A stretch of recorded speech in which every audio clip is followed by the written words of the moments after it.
Welcome all. इस video में Nifty का एनालिसिस देख लेते हैं कि कल किस डायरेक्शन में मार्केट मूव कर सकता है, क्योंकि कल है फ्राइडे यानी लास्ट ट्रेडिंग सेशन होने वाला है इस वीक का। ठीक है, तो एनालिसिस देख लेते हैं कि कौन सी इंपॉर्टेंट लेवल्स होगी और किस डायरेक्शन में जा सकता है मार्केट।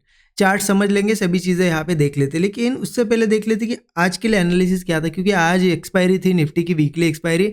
मोमेंटम देखोगे ना तो मॉर्निंग में बहुत ज़्यादा मार्केट थोड़ा सा लगभग देखो कंफ्यूजिंग मार्केट था मॉर्निंग में। फिर यहाँ पे 1 बजे के आसपास से बहुत ही बढ़िया ब्रेकआउट देते हुए मूव किया है मार्केट ने। अब मैंने आज के दिन क्या प्लान किया है, देखिए कल एनालिसिस किया था उसके हिसाब से ही मैंने आज का यहाँ पे प्लानिंग किया है ट्रेड। कल एनालिसिस किया था कि इस यहाँ से ऐसी एक लाइन भी मैंने आपको मार्क करके दी थी। कल के एनालिसिस में बताया था कि मार्केट में यहाँ रेजिस्टेंस जो फेस कर रहा है मार्केट, एक यहाँ से एक बड़ा मूव दे सकता है। बट मार्केट ने कन्फ्यूजन करते हुए दिया मूव। कैसे दिया, देखिए मार्केट ओपन हुआ, ओपन होने के बाद पहले यहाँ पे ब्रेकआउट ना करते हुए नीचे आया। मैंने तो थोड़ा अर्ली एंट्री ले ली थी यहाँ पे जब हैमर बनी थी, उसके बाद इसी जोन में मैंने अपसाइड का ट्रेड लिया था। मेरा छोटा सा स्टॉप लॉस था। मॉर्निंग में ही मार्केट अपोजिट चला गया, मतलब मैं सोच रहा था कि यहाँ से निकल जाएगा, मैंने एंट्री ली थी, मार्केट थोड़ा अपोजिट गया तो मैंने एग्जिट कर दिया, क्योंकि प्रीमियम भी बहुत ज़्यादा डीके हो रहे थे। उसके बाद मैंने क्या किया, उसके बाद सीधा सीधा सिस्टम ही क्लोज कर दिया आज, क्योंकि इसके बाद मेरा कोई प्लान नहीं था ट्रेड लेने का।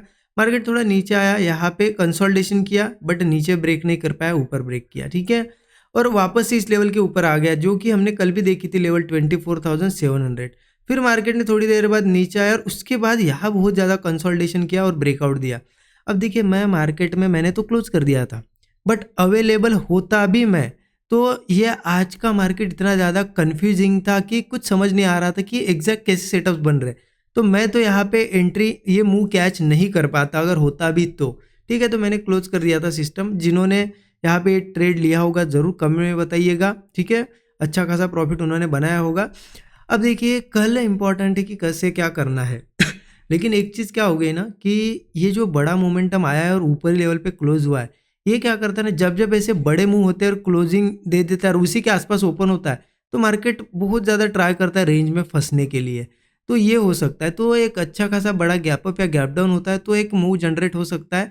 अदरवाइज थोड़ा सा दिक्कत है अगर फ्लैट वगैरह ओपन होता है तो देख लेते हैं कि करना क्या है एग्जैक्टली। जैसा कि डेली चार्ट पे चलते हैं, डेली टाइम फ्रेम ओपन कर दिया। कल ही मैंने ये चीज़ आपके साथ डिस्कस की थी कि मार्केट में क्लियर कट प्राइस एक्शन यहाँ पे बुलिश है, एक बड़ा ब्रेकआउट, उसके बाद इन दो इनसाइड कैंडल। हमने क्या देखा था कि प्राइस एक्शन के हिसाब से ए इनसाइड कैंडल ऊपर ब्रेक होनी चाहिए, और आज देखिए ये ऊपर ब्रेक होते हुए दिखी हमें, राइट। कल ही हमने सोचा था कि ये जब इनसाइड के अंदर इनसाइड बन रही है तो एक बार एक अच्छा बड़ा ब्रेकआउट कर सकता है, ठीक है। तो जो प्राइस एक्शन और जो ट्रेंड चल रहा है उस हिसाब से ही मार्केट ने आज ये ब्रेकआउट दिया है, तो मार्केट बढ़िया ट्रेंड के साथ ही चल रहा है। अब बहुत ज़्यादा चांसेस क्या है कि अगर इसी फ्लो में निकलता है ना तो हो सकता है इसी मंथ या फिर इस मतलब जून के फर्स्ट या सेकंड वीक तक ही मुझे लगता है ये फ्लो अगर शुरू रहा मार्केट का कंटिन्यू, तो मार्केट इजीली कुछ ही दिनों में, ज़्यादा टाइम नहीं लगाएगा, कुछ ही दिनों में ये नया हाई, न्यू हाई लगा देगा। क्योंकि ऑलरेडी आपको पता है बैंकिंग सेक्टर ने, बैंक निफ्टी ने नए हाइज लगा लिए हैं, निफ्टी सिर्फ बचा हुआ है, तो ये इसका ये मोमेंटम कंप्लीट कर सकता है। अब देखिए ये डिस्कस कर लिया, अब ये क्यों डिस्कस किया समझिए। ये प्राइस एक्शन बता रहा है कि बहुत बुलिश प्राइस एक्शन है, उसके बाद ब्रेकआउट, उसके बाद भी सस्टेन किया, फिर ब्रेकआउट। तो ये प्राइस एक्शन के हिसाब से बोल रहा हूँ। अब इसमें लोग बायस हो जाते हैं, तो ये बायस होना मतलब बहुत गलत है, ठीक है। प्राइस एक्शन ऐसा है उसके हिसाब से प्लान करेंगे, लेकिन स्टॉप लॉस भी रहेगा ना, कि चलो अगर मान लो बुलिश ट्रेड, मैं एग्जांपल ले रहा हूँ कि हमें पता है कि प्राइस एक्शन बनाया, नया हाई लगा सकता है, यहाँ पे भी ब्रेकआउट है, कल यहीं पे ओपन हुआ, मान लो पोजिशनली हमने यहाँ कुछ ट्रेड प्लान किया, यहाँ कोई स्टॉप लॉस रखा। ये हो गई एक आइडियल सिचुएशन कि हाँ चलो हमने सोचा, प्राइस एक्शन देखा, एक व्यू बना लिया कि नए हाइज बन सकते हैं, और हमने ट्रेड भी प्लान किया, पोजिशनल की बात कर रहा हूँ मैं। अब बायस जो हो जाते हैं ना, वो गलती बहुत ज़्यादा कर देते हैं। अब इसको क्या समझते हैं, बायसनेस समझ लेते हैं कि अब ये ब्रेक ही करेगा नया हाई। देखिए ज़रूरी नहीं, मुझे भी नहीं पता कंफर्म 100% थोड़ी हूँ मैं कि मार्केट नए हाइज बनाएगा। मैं तो प्राइस एक्शन और जो जिस तरीके से कैंडल्स का साइज बन रहा है उसके हिसाब से बता रहा हूँ कि जल्दी निकाल सकता है। ये हो गया व्यू, तो इसके हिसाब से हम क्या कर सकते हैं, पोजिशनल ट्रेड अगर प्लान करते तो एक स्टॉप लॉस रहेगा। बायस हो जाओगे ना तो स्टॉप लॉस लगा नहीं पाते लोग। मान लो यहाँ प्लान कर लिया और वो बहुत ही स्ट्रांग बायस है कि नहीं नया हाई लगेगा ही, मार्केट मान लो 2-4 दिनों में गिर गया, वो स्टॉप लॉस नहीं लगाएगी, उनको लगेगा नहीं नहीं कभी ना कभी तो पलटेगा, और ऐसे करते करते मार्केट पूरा के पूरा नीचे चला जाता है। इसलिए बायस कभी नहीं होना है। एक व्यू बनाओ, बढ़िया प्लान करो, एक एसएल लगाओ, टारगेट रखो, लेकिन व्यू के हिसाब से चलो, बायस नहीं होना है, उसे बायस की तरह नहीं लेना है, ठीक है। ये चीज़ बहुत बार बता रहा हूँ मैं, अप्लाई कीजिए, लिख के रखिए, नोट करिए, ठीक है। अब हमें क्या करना है कल, ठीक है।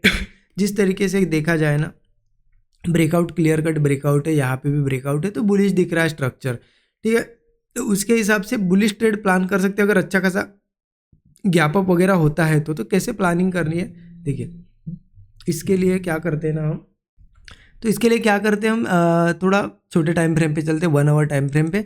1 आवर टाइम फ्रेम पे मुझे कुछ चीज़ें दिख रही है थोड़ा, जैसे कि अगर यहाँ से मैं, ये रेजिस्टेंस है, यहाँ से अगर एक लाइन मार्क करूँ तो मार्केट लगभग इस रेजिस्टेंस के पास पहुँच रहा है, और यहाँ से अगर मार्क करूँ तो इस तरीके से जा रहा है।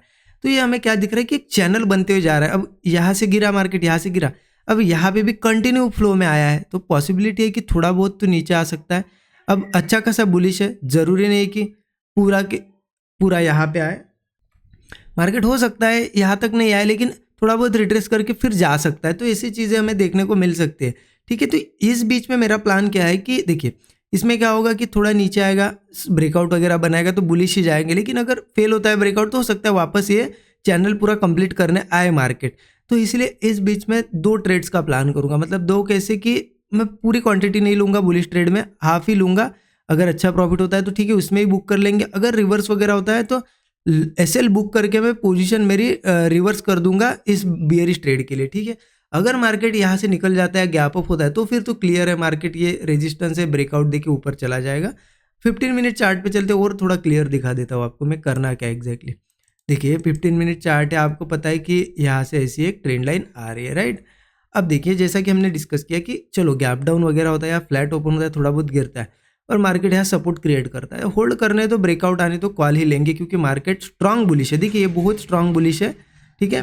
लेकिन सीधा यहाँ से बाय क्यों नहीं कर सकते ना, कि मार्केट का ऐसा स्ट्रक्चर नहीं होता है ऐसा जाए और फिर थोड़ा सा यही से ऐसा जाए, नहीं, मार्केट थोड़ा रिट्रेस करके जाएगा तो एक अच्छी चीज़ हो जाएगी। या फिर मार्केट को अगर ऊपर ही जाना है तो फिर टाइम स्पेंड करना पड़ेगा एक तो थोड़ा इस बीच में। तो इसीलिए अच्छा एक होगा कि गैप डाउन करिए या थोड़ा यहाँ से नीचे आए, सपोर्ट बनाए, ब्रेकआउट बने, अच्छा बुलिश ट्रेड हम प्लान करेंगे। अगर इनकेस ये बुलिश ट्रेड नहीं चल पाता है, फेल होता है, तो मैं यहाँ एग्जिट कर दूंगा और पुट में मेरी पोजीशन कन्वर्ट करूंगा, क्योंकि जिस तरीके से नीचे से भी आ रहा है तो मुझे लगता है कि ऐसा वापस से वो जो चैनल है कंप्लीट हो सकता है, ठीक है।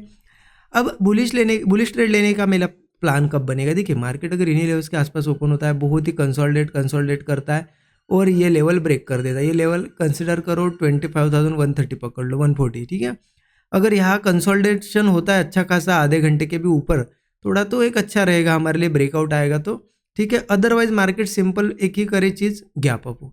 देखिए इतना अच्छा बुलिश मार्केट और होल्ड गया, उसके बाद भी अगर गैप अप होता है तो उसमें स्ट्रेंथ बनी रहेगी। गैप अप होता है और थोड़ा सा भी रिट्रेसमेंट करके मार्केट सपोर्ट बनाता है तो मैं रेडी रहूँगा, कोई भी छोटा सा ब्रेकआउट मिले मैं बुलिश ट्रेड लेने के लिए रेडी हूँ। ऊपर के अगर रेजिस्टेंस बताऊँ कहाँ तक मार्केट मूव कर सकता है, तो मैं, क्योंकि देखिए बहुत ज़्यादा बुलिश है, मैं छोटे छोटे रेजिस्टेंस बता देता हूँ, बहुत ही बड़ा टारगेट बताऊँगा तो वो अचीव होना मुश्किल रहेगा, क्योंकि मार्केट फिर इतना मूव नहीं कर पाएगा ना। इसलिए देखिए 24,140 तो ये हमारी लेवल है, 25,240, 25,340, ठीक है। ये रेजिस्टेंस है, यहाँ पे एक रेजिस्टेंस है, इसके ऊपर एक रेजिस्टेंस है। अगर और बड़ा मूव आता है तो 25,440 और सीधा फिर 25,700। ये सभी जो मैंने लेवल्स बताई है ये है सभी रेजिस्टेंस लेवल। जब मार्केट ऊपर जाएगा तो आप एक एक लेवल पे आपके टारगेट जैसे मार्केट की कंडीशन रहे बुक कर सकते हो, या फिर सिंपल चीज़ है, यहाँ ट्रेड लिया, स्टॉप लॉस है 25-30 पॉइंट का, 1:3, मतलब 90 से लेके 100 पॉइंट मिल गया और मार्केट यहाँ होल्ड कर रहा है, निकल जाओ। क्या दिक्कत है कि बहुत बड़े टारगेट है ना 1:3 भी, इससे ज़्यादा हमें क्या चाहिए, राइट। तो इस तरीके से मेरा प्लान रहेगा कल, बहुत सिंपल प्राइस एक्शन बना है, उस हिसाब से ही प्लान करूंगा। बाकी कुछ रहा तो स्टूडेंट ग्रुप में शेयर कर देता हूँ, आपको पता है। अच्छा लगा एनालिसिस तो ज़रूर कमेंट में बताइएगा। Thank you so much everyone.